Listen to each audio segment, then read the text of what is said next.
ለምንድን ነው ግን ኦሮሚያ የዓለም አቀፍ ዋና ከተማ ነች፣ የአፍሪካ መዲና ነች ምናምን ሲባል ችግር የለውም። የኦሮሚያ ነች ሲባል ግን ከማርስ ነው የመጣው ማለት ነው ኦሮሞ ነው።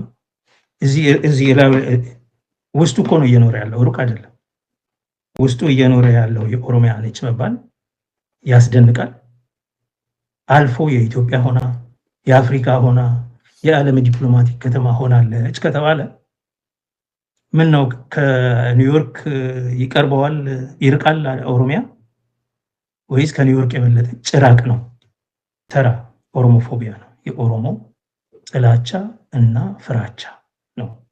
የኢትዮጵያ ሕዝብ በተለይ እዚህ ከተማ ውስጥ የሚኖር ሕዝብ ከዚህ መርገምት ነፃ ካልወጣ በቀር ከምክንያት የለሽ የኦሮሞ ጥላቻና ፍርሃት ጭራቅ አድርጎ የማየት ነገር፣ ኤሊየን አድርጎ የማየት ነገር አስተሳሰብ ከዚህ አስተሳሰብ ነፃ እስካልወጣ ድረስ እንዲሁ እንደፈራ እንደደነገጠ እንደጠላ ይኖራል። ስለዚህ በዋናነት ሌሎችን ማስገባት ለነገሩ እኮ ለምንድን ነው የሚሉት ሁሉ ጊዜ የአፍሪካ የዓለም ምናምን ነች የሚሉ እኮ የኦሮሞ አይደለችም ለማለት ስለሚፈልጉ ነው። እንደው ከውጭ ነጭ ጣሊያንን አስፍረው ኦሮሞን ከዛ ቢያፈናቅሉ ደስታቸውን አይችሉትም። እቅጩን ነው የምንነግራቸው። ነጭ ቅኝ አንገዛም ያለንን ምናምን ይለው የለ ቅኝ የሚገዛ መጥቶ ቢሰፍር ይመርጣሉ ኦሮሞ ነች ከሚባል። ይሄ በጣም የተበላሸ የበሰበሰ የቆሸሸ ጸረ ህዝብ የሆነ አመለካከት ነው። አርሶ የሚያበላውን ህዝብ በዛ ስም እንዳይጠራ፣ ውሃ ሰጥቶ የሚያኖረውን ህዝብ በሱ ስም እንዳይጠራ፣ ነገር ግን በአፍሪካና በዓለም ምናምን እንዲጠራ መፈለግ ይሄ ቀድሞውኑ መጥፋት እኮ ነበረባችሁ። ምን ትሰራላችሁ እዚህ? ስለናንተ ዛሬ ማውራት እኮ የለብንም አሁን ይላሉ። በ21ኛው ክፍለ ዘመን እንደኛ እኮ አይደለንም። በ21ኛው ክፍለ ዘመን ሰው በቆም ያቃጠል ነው። እኛ አይደለንም እኮ በ21ኛው ዘመን የዘር ማጥፋት ፈጽመን ደምሽን አጠራ ነው ያልነው ሴትን ደፍረን። እኛ አይደለንም እኮ አንገት ቆርጠን በስመ አብ ብለን አንገት ይቆረጥ። ይሄ ነው ስልጣኔያቸው። let's be very clear about this። ማን ነው ባርቤሪክ የሆነው? ይሄ እኮ ትናንትና እኮ ነው በ21ኛው ክፍለ ዘመን፣ ድሮ አይደለም። በዚህ ከ2 ዓመት በፊት ከ3 ዓመት በፊት የሆነ ነገር እና ይሄን የሚያደርግ ፖለቲካን የሚያራምድ ልሂቅ በ21ኛው ክፍለ ዘመን እንዴት የኦሮሞ ነች ትላላችሁ ይላል። እና የማን ነች እንበላት እንዴ? ይሄ እኮ it's a geographic curse እኛ መካከል ነው ያለችው። በቃ የማን ነች እንበላት።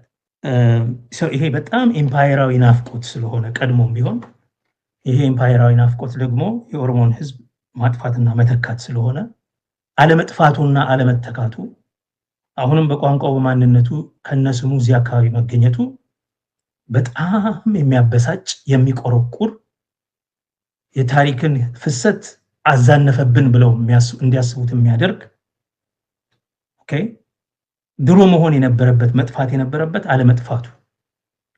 ስለዚህ እሱን ለማጥፋትና ለማስለቀቅ ዲስፕሌስ ለማድረግ they appeal to the international እና ይሄ በውጭ የውጭ ሰዎች ያሉበት ነው በማለት እነሱ ስላሉ እናንተ አይመለከታችሁም። የውጭ እንኳን መብት ካለው በላዩ ላይ የሚኖረው ህዝብ ተፈናቅሎ ከጎኑ የሚኖረው ህዝብ ከከተማው መሃል ለዘበኝነትና ለወዘተርፈ የሚጠራው ህዝብ በሱ ስም ቢጠራ ነውር ነው፣ ጥፋት ነው። this is a curse። ይሄ እርግማን፣ ይሄ ክፉ የሆነ ዘረኝነትና ጥላቻ የፈጠረው ፍርሃት ነው። ይሄ ህዝብ ከሌላ ቦታ አልመጣም፣ ከኒውዮርክ አልመጣም፣ ከአውሮፓ አልመጣም፣ ኦኬ ከአፍሪካ ከሌላ አካባቢ አልመጣም።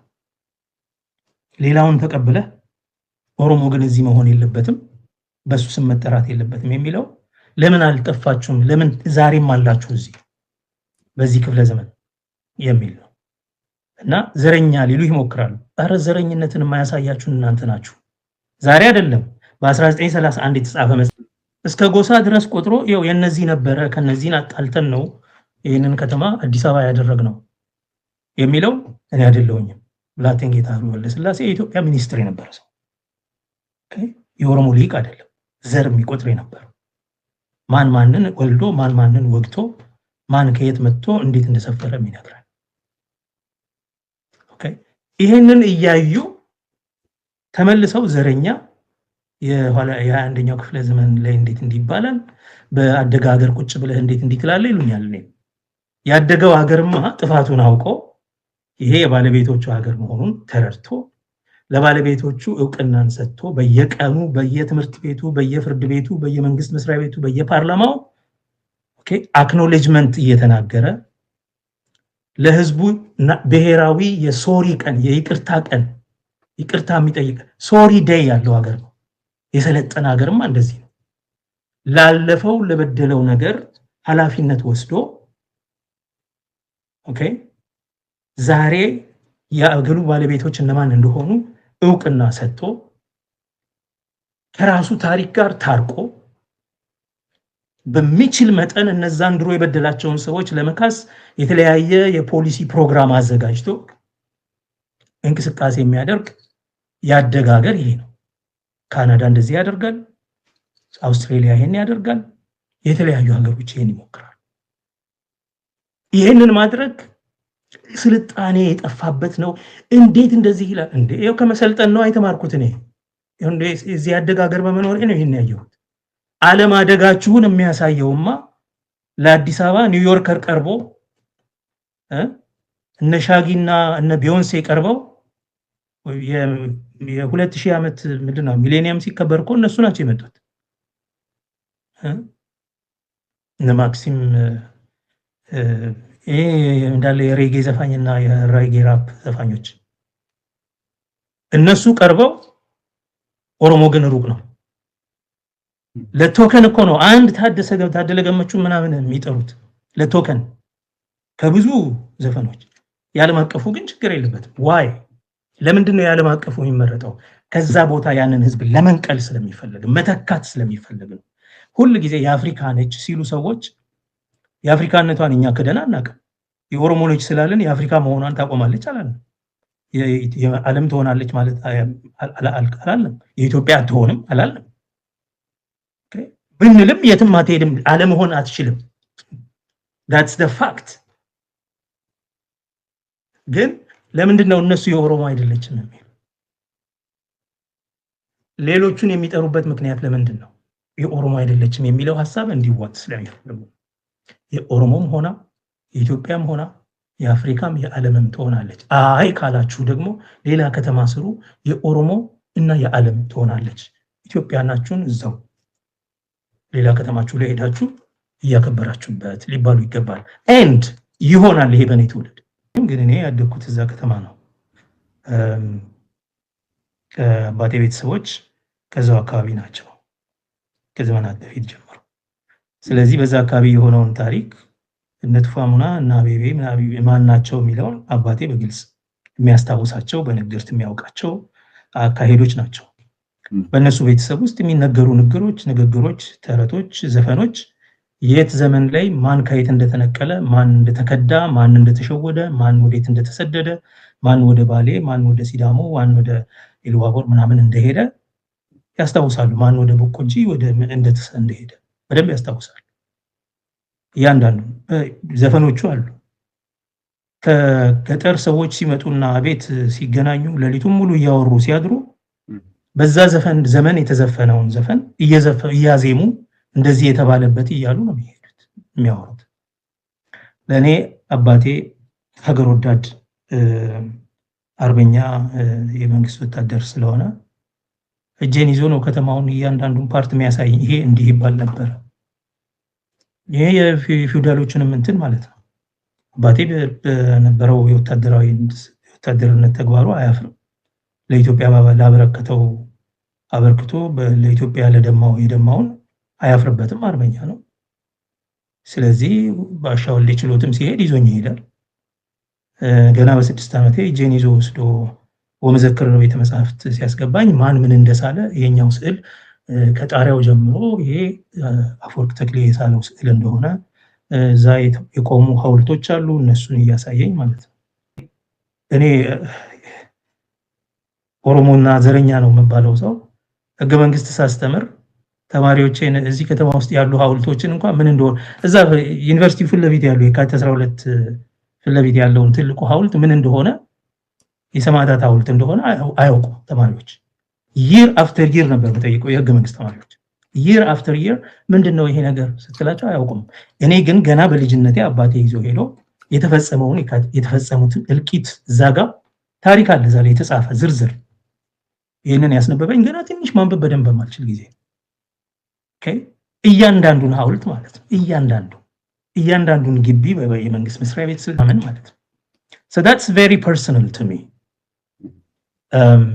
እያንዳንዱ ሰፈር እያንዳንዱ አካባቢ በእግሬ እየሄድኩ እኔም ደግሞ በእድሜ ያደግኩበት ሰፈር ነው። ቀደም ሲል በሌላ ሚዲያ ላይ የዛሬ 12 ዓመት ምናምን ገልጬዋለሁ። ዩኒቨርሲቲ አካባቢ፣ ቦሌ አካባቢ፣ ኤምባሲዎች አካባቢ ወረቀቶችን በኪሎ እንገዛለን። እዛ አካባቢ ካሉ ኪዮስኮች መርካቶን መጣና ሙክ እንገዛና እንለጥፋለን። ከዛ በኋላ ያዞርን እንሸጣለን። ስንዞር ያው የከተማውን ኑሮውን እያንዳንዱን ጉራንጉሩን ሁሉ ነው የምናውቀው። ለኔ ከተማው ከነሽታው ከነግማቱ ምኑም ሁሉ ፐርሰናል ነው አውቀዋለሁ። እሱ ብቻ አይደለም አገሩንና ታሪኩን እንደሚያቅሰው የሚያቅሰው ደግሞ እንዳስተማረኝ እዚህ ጋር እንደዚህ ሆነ፣ እዚህ ጋር ነበረ ጥላውን ሰው ሲገደል ልጆች የወጡት ሰልፍ ምናምን እየተባልኩኝ 6 ኪሎ ሲሄድ አፍንጮ በረጋ ምን እንደተከሰተ ደጃች ወልዴ ደጃች ውቤ ሰፈር ምን እንደተከሰተ ውቤ በረሃ ምን እንደነበር ገዳም ሰፈር ማን ነው ምንድነው በፊክሽን ውስጥ ያሉ ካራክተሮች የት ጋር ነበር እነዚህን እያየው ነው የኖርኩት እኔ እየዞርኩ።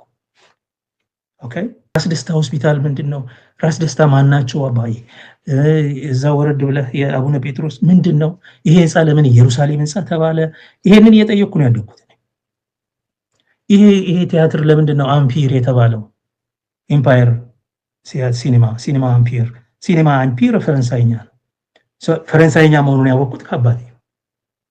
ይሄ የኔ የግሌ ታሪክ ነው። አድግ ቲያትር ቤቶች ምናምን ከተማ አዲስ ከተማ ከቴ የሚባል አለ ራስ ብሔራዊ ምናምን ወረፋ መሸጥ ምናምን እየተለማመድን ያደግንበት ነው። ወረፋ መሸጥ አሁን የሚታወቅ ነገር አይመስለኝም። ቀድሞ ወረፋ ትይዛለህ፣ ከዛ በኋላ ብዙ ሰው ሲሰለፍ ከኋላ ደግሞ ሄደ ሌላ ትይዛለህ፣ ከዛ ሌሎች ሲመጡ ያችን ቦታ ብር ተቀብለህ ታስገባለህ። ነው በስቴዲየም በብሔራዊ ቲያትር በተለያዩ ቲያትር ቤቶች ይሄንን እናደርጋለን። so it's so personal because it's part of the DNA of my growth። እያንዳንዱ ተቋም ማለት ነው። አይቆረቆርም ምናምን ይመስላቸዋል ሰዎች። no ግን there is the history there።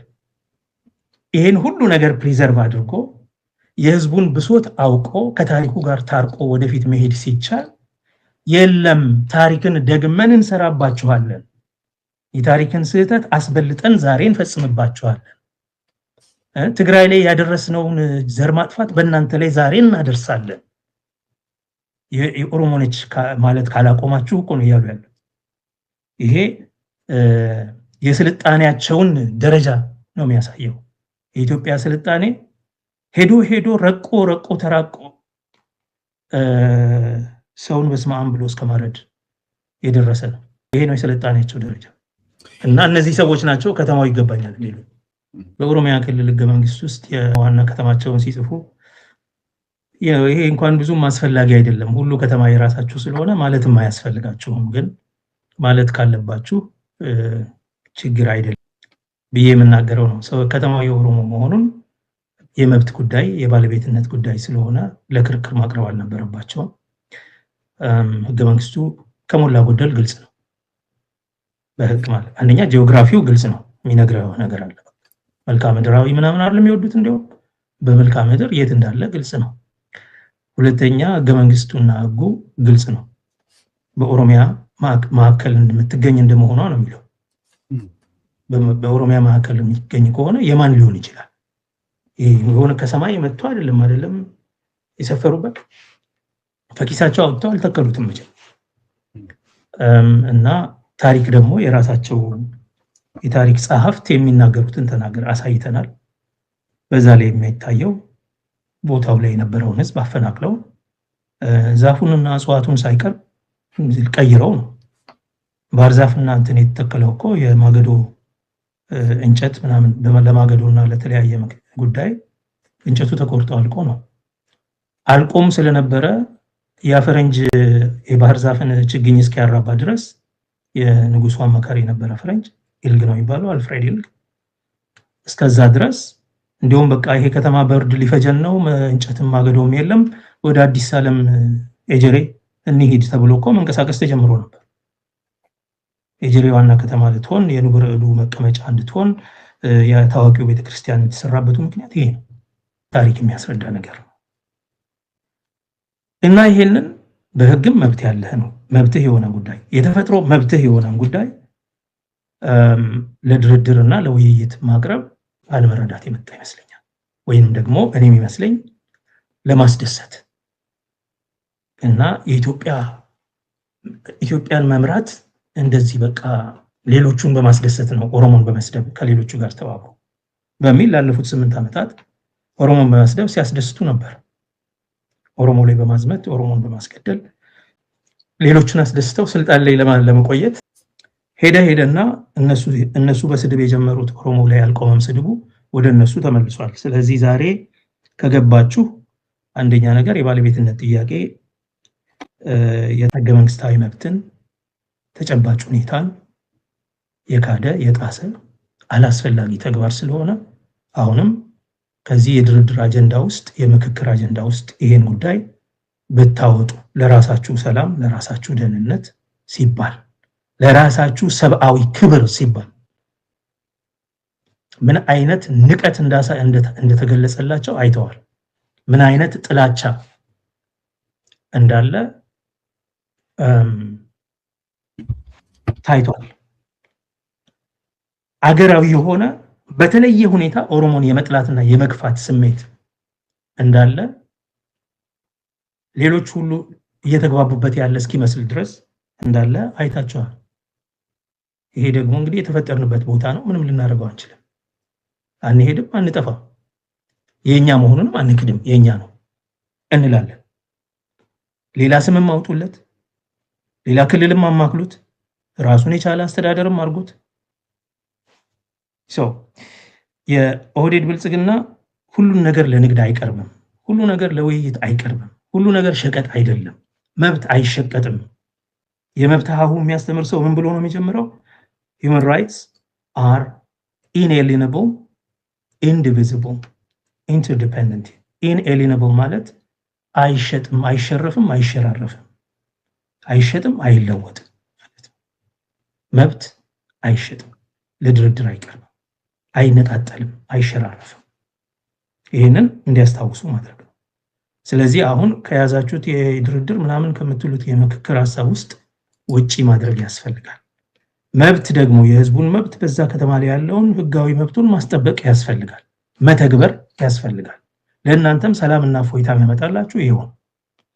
ምክንያቱም ለመወደድ ብለው ብዙ ዘላብደው መብታቸውን አሳልፈው ለሽያጭ አቅርበው የጥላቻን የመጨረሻ ገጽታ ሳይተዋቸው፣ ስለዚህ ከመወደድ መከበር ይሻላችኋል እንደ ሰው። ለመከበር ደግሞ መብታችሁን አጽንታችሁ ይዛችሁ መከራከር አለባችሁ ነው። ሁለተኛ ይሄ እንዲዘርባ አያደርግም። ማንም በፖለቲካ አንስማማም ኦፒዲዎች ጋር። ማንም የኦሮሞ ልጅ ግን እነሱ አሁን እየተቀበሉ ያሉትን ውርደትና ስድብ ማንም የኦሮሞ ልጅ እንዲሸከመው አልፈልግም። በዚህ ትውልድ ማብቃት አለበት። ይሄ በዚህ ትውልድ ማብቃት አለበት። እነሱ ዛሬ እንደተሰደቡት የሚቀጥለውም ትውልድ ሊሰደብበት አይገባም በዚህ ጉዳይ። ስለዚህ ይሄንን ከተረዱ ብቸኛ ያላቸው ነገር እግዚአብሔር የሰጣቸው ተፈጥሯዊ መብታቸው ብቻ። ወዳጅ መብትህን ስለሸጥክለት አያድንህም ከጥፋት። ወዳጅ የተባለው ማለት ነው ሁሉን ነገር አድርገህለትም ባንተው ከተማ ቁጭ ብሎ ሊያጠቃህና ሊሰድብህ ሲሞክር ነው የምታየው። በመሆኑም የኦሮሞ ብልጽግና ሰዎች መሰደብ ከሰለቻችሁ ከህግ ተጠያቂነትም ከታሪክ እና ከህሊና ተወቃሽነትም ለመዳን ከፈለጋችሁ መብታችሁን አጽንታችሁ ያዙ። መብታችሁን መጠየቅ የሌላን ሰው መብት መጉዳት አይደለም። እኛ ኦሮሞዎች ነን። የማንም ሰው መብት አንዲት ጋት እንድትሸረፍ አንፈልግም። የማንንም መብት አልጠየቅም። የማንም መብት እንዲሸረፍ በኦሮሚያም ሆነ በሌላው የሀገሪቱ ክፍል በዓለም አቀፍ ደረጃ የምንከራከር ነን። ለዚህ ደግሞ we have a clean record በኩራት የምናገርበት አትሊስት እኔን በተመለከተ ክሊን ሬከርድ አለ። ከኢትዮጵያ እስከ ፍልስጤም እስከ ኢራን መነጋገር የምንችል ሰዎች ነን። እስከዚህ ሀገር አቦሪጂኖች ጋር ሁሉ የሚያሳፍር አይደለም ለመብት መቆም። የሰው መብትን ተቃርኖ መቆም ግን ያሳፍራል። ወራዳ ተግባር። የሰውን መብት ተቃውሞ መቆም በጣም የሚያሳፍር ነገር ነው። ይሄ ለሌሎች ኢትዮጵያውያን አንተ ባትጠቀምበት እሺ፣ ሌላው ሰው የራሱን መብት ቢጠቀምበት ምን ጎዳና ነው? ይሄ መብት መከልከል አለበት የምትል ይሄ ትክክል አይደለም። ስለዚህ ለብልጽግናዎች የምንላቸው ነገር ህገወጥ ተቋም ነው፣ መዋቀርም አልነበረበትም፣ አጀንዳውን መቀመጥ አልነበረበትም። አስቀምጣችሁ ልትወደዱበት ልትሸጡና ልትነግዱበት ሞክራችሁ ተዋርዳችሁ እንደ ውሻ ተቆጥራችሁ በራሳችሁ ቤት በራሳችሁ አጀንዳ ተሰድባችሁ ተመልሳችኋል። ወይም እንግዲያው መብታችሁን አጥብቃችሁ ያዙ። ለትውልድ ይሄን መብት አሳልፋችሁ ስጡ። ይሄን መብት አጎናጽፋችሁ በተግባር እለፉ። አይ በዚህ መብት የተነሳ እንወጋችኋለን ከዚህ በፊት በተደጋጋሚ ተብሏል። ይሄን ልደቱ ብሎታል። ይሄው ሰሞኑን እየፎከሩ ነው ከያቅጣጫው እዛው ከተማ ቁጭ ብለው ሙሉ የዘር ማጥፋት ከትግራይ የከፋ የዘር ማጥፋት እናደርግባቸዋለን ምናምን የሚሉ አሉ። ይሄንን ወደ ተግባር እንፈጽመዋለን ብለው የሚንቀሳቀሱ ደግሞ ካሉ እንደ አንድ ኦሮሞ ለዚህ ህዝብ እየታገለን ብዙ ውርደት ደረሰብን የምትሉ ከሆነ ስልጣኑ መንግስትም በእጃቸዋል የኦሮሚያ ክልል። ስለዚህ አስፈላጊውን ራስን የመከላከል እርምጃ መውሰድ አለባቸው። ይሄንን እንደ ምክር ነው ለነሱ። ሌላው ህዝብ ግን ደግሜ አሁንም ገልጸዋለሁ፣ ሌላው የኦሮሞ ፖለቲካ ሊቃን የኦሮሞ ፖለቲካ ፓርቲዎች ዛሬም በፊንፊኔ ጉዳይ ላይ የመብት ጉዳይ፣ የተፈጥሮ መብት ጉዳይ፣ የህገ መንግስታዊ መብት ጉዳይ፣ የተጨባጭ ሁኔታው የመልክዓ ምድሩ ተጨባጭ ሁኔታ ጉዳይ መሆኑን አውቀው አቋም መውሰድና አቋማቸውን በመግለጫ ማቅረብ፣ ይሄንን ኮሚሽን በአቤቱታ ግልጽ ደብዳቤ በተለያየ በቴክስት ሜሴጅ በሙሉ ጫና ማሳደር፣ ይሄንን ኮሚሽን ማሳጣት እና ከተግባሩ እንዲመለስ የማድረግ ግዴታ አለባቸው። የኦሮሞ ሚዲያዎች፣ የኦሮሞ ሊቃን፣ የኦሮሞ ሲቪክ ሶሳይቲ ማህበረሰብ አካላት፣ የኦሮሞ አንቂዎች፣ የኦሮሞ የሙያ ማህበራት፣ የሰብአዊ ጉዳይ የሚሰሩ ሁሉ፣ ተማሪዎች፣ መምህራን፣ ሰራተኞች፣ ገበሬዎች፣ አርብቶ አደሮች ሌላ ነገር ማድረግ ቢያቅታቸው እያንዳንዱ ሰው አንድ ቴክስት መላክ ይችላል ለዚህ መስሪያ ቤት። በመብት ጉዳይ መደራደር አይቻልም። መብት አይሸጥም፣ አይለወጥም። ይሄንን ቴክስት ማድረግ ይቻላል። ካስፈለገ አዘጋጅተን ሞዴል እናስቀምጣለን። ሁሉም ሰው ከዚህ ከባለፈው ሳምንት ጀምሮ እያልኩኝ ነው፣ በዚህ ተቋም ላይ በመንግስት የስልጣን አካላት በአገሪቱ አሉ የሚባሉ ለኤምባሲዎችም ጭምር ለኤምባሲዎች፣ ለዲፕሎማቲክ ሚሽን ዴሌጌት መሪዎች ሁሉ ቴክስት ደብዳቤ በመጻፍ ይሄ ታሪክ ይቅር የማይለው ስህተት እየተፈጸመ ነው፣ ያላለቀ የዘር ማጽዳት ዘመቻ የዘር ማጽዳት ፕሮጀክት በኦሮሞ ላይ በዚህ ከተማ እየተካሄደ ነው ብለው መግለጫ መስጠት አለባቸው። ደብዳቤዎች መጻፍ አለባቸው። ግልጽ ደብዳቤዎች መጻፍ አለባቸው። የተለያዩ ቅስቀሳዎች መደረግ አለባቸው። የአንቂዎች እና የፖለቲካ ድርጅቶች ህዝቡን የማሰባሰብ የማንቃት እና ለሰላማዊ ሰልፍ መጥራት፣ አቤቱታ የማዘጋጀት እና አቤቱታቸውን የማቀላጠፍ ስራ መስራት አለባቸው። ሌላው ቢቀር ግን እዛ ከተማ ኦሮሞ ነኝ የሚል ሰው እዛም ከተማ ውጪም ሌላም ቦታ ያለ ሰው ይሄንን መብቱን በሚመለከት ለድርድር እንደማይቀርብ ግልጽ የሆነ ስቲከሮች በመለጠፍ መኪናቸው ላይ፣ ቤታቸው ላይ፣ የንግድ ቦታቸው ላይ ይሄንን ማሳየት መቻል አለባቸው። ኦሮሞ መብቱን ለድርድር አያቀርብም ማንኛውም ሰው ማቅረብ እንደሌለበት እንዲሁ ይሄንን ማድረግ አለባቸው። በእኔ በኩል ይሄንን ለማድረግ ከማንኛውም ወገን ጋር ለመተባበር ዝግጁ ነኝ። ኢንክሉዲንግ ራሱን የሚያከብር ኦሮሞ ከሆነ የብልጽግናም ሰዎች ጭምር